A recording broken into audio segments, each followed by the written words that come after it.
In the middle of the Tasman Sea, rising out of the water like a jagged dagger, stands a rock formation that looks like it belongs on another planet. It is called Ball's Pyramid. It is the tallest volcanic stack in the world, a sheer, vertical fortress of stone soaring 1,844 feet above the crashing waves. It is desolate. It is dangerous. And for over a century, we believed it was lifeless.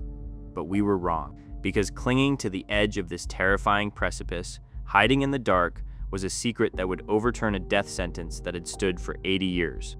A secret that proves that life will fight to survive in the most impossible places imaginable. To understand the secret of the pyramid, we first have to look just 12 miles away, to its neighbor, Lord Howe Island. This island was a biological utopia, a lush volcanic remnant covered in unexplored forests and unique wildlife found nowhere else on Earth. For over a century, it existed as an untouched ecological treasure, but this paradise had a delicate ecosystem, and in 1918, that ecosystem was shattered. A supply ship named the Macombo ran aground on the island's reefs. It wasn't just the ship that hit the shore, it was the cargo. Specifically, black rats. The rats surged onto the island, and the devastation was absolute. They had no natural predators. They devoured everything. Within a few years, the island's unique stick insect, the Dryococelus australis, affectionately known as the Lord Howe land lobster, was completely wiped out. Or so we thought. By 1920, the species hadn't been seen alive by anyone. A 6-inch-long insect, the heaviest flightless stick insect in the world, gone, presumed extinct. A tragedy of human error.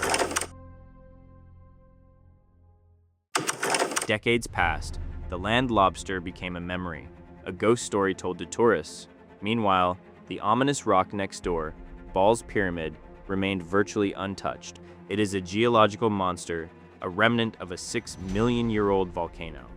It is so steep and inhospitable that only the bravest rock climbers dared to approach it. But in 1964, a team of climbers found something strange on the rock. Dead bodies. Not human bodies, but the dried skeletal remains of the Lord Howe stick insect.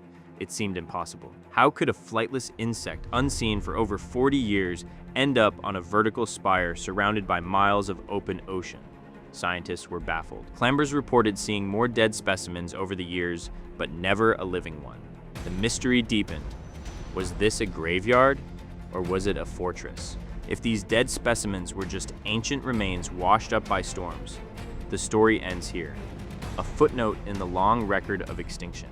But if something was still alive on that rock, it would be one of the most extraordinary survival stories in the history of biology. The only way to know was to go there. In 2001, a team of Australian scientists decided to find the truth. They took a small boat to Ball's Pyramid, timing their approach between swells, risking the treacherous seas to leap onto the jagged rocks at the base. They searched the few patches of vegetation during the day, nothing. But they knew something most didn't. These insects were nocturnal. If they were there, they would only come out at night. So, under the cover of darkness, with freezing wind tearing at their clothing and the ocean roaring hundreds of feet below them, the scientists scaled the cliff face. They found a single precarious Melaleuca bush growing out of a crack in the rock, roughly 225 feet above the sea. A small patch of soil had formed beneath it, moistened by a freshwater seep in the stone, one of the only sources of water on the entire formation. And there, in the beam of their flashlights, the answer appeared. Alive and well, huddled under that single bush, was a colony of 24 Lord Howe Island stick insects. They were huge, the size of a human hand, jet black, armored like something prehistoric. They were pairing off, males and females together, surviving on this one tiny patch of greenery in the middle of a vast ocean. This colony wasn't just rare. As far as anyone could tell, these 24 individuals were the entire global population of their species. The rarest insects on the planet, hiding in plain sight on a rock no one had thought to search at night. Scientists have a name for what happened here. They call it the Lazarus effect, when a species presumed extinct reappears as if risen from the dead. And the Lord Howe stick insect is one of its most dramatic examples. This species had survived for 80 years on a rock that shouldn't support life, hiding from the world, literally clinging to the edge of existence. But 24 insects is a dangerously small population. One storm, one rockfall, one disease, and they would be gone forever, this time for real. In 2003, a rescue mission was launched. Researchers carefully extracted 2 breeding pairs. Think of them as the Adam and Eve of their species, and brought them back to the mainland. One pair went to a private breeder. The other went to Melbourne Zoo, placed under the care of an entomologist named Patrick Honan. The stakes could not have been higher, and almost immediately things went wrong. The female in Honan's care, nicknamed Eve, became critically ill. She stopped eating, her condition deteriorated rapidly. Honan, working with almost no existing research on how to keep these animals alive, experimented with different diets, enclosure conditions, and calcium supplements. Night after night, he hand-nursed her back from the edge. She survived, and then she started laying eggs.